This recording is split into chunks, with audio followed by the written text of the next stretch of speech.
দেখো এখানে প্রশ্নটা কী দেওয়া রয়েছে, তিনটি সংখ্যার অনুপাত 1:2:3, যদি তাদের গসাগু 30 হয় তাহলে সংখ্যা তিনটির যোগফল কত।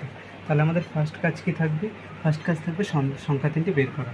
তাহলে তিনটি সংখ্যার অনুপাত কত দেওয়া আছে, 1:2:3। এবার দেখো আমি যদি এই তিনটে সংখ্যাকে আমি এক্স ধরেও করতে পারি বা নর্মালি করতে পারি। আমি যদি ধরে নিই একটা সংখ্যা 1, একটা 2 আর একটা 3, তাহলে এই তিনটে সংখ্যার গসাগু কত হবে বলো তো। এর যদি গসাগু বের করি তুমি কি বলবে, এর গসাগু হলো আমাদের কত হয়ে যাবে, 1।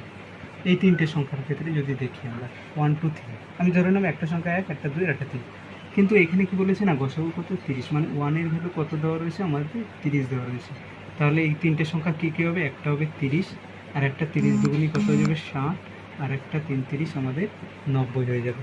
তাই তো, তিনটে সংখ্যা হয়ে গেল। এখন এই তিনটে সংখ্যার যোগফল বলা হয়েছে, তাহলে যোগফল কত হবে, একটা সংখ্যা 30, একটা 60 আর একটা 90, তিনটে যোগ করে দাও, 90 আর 90 আমাদের 100।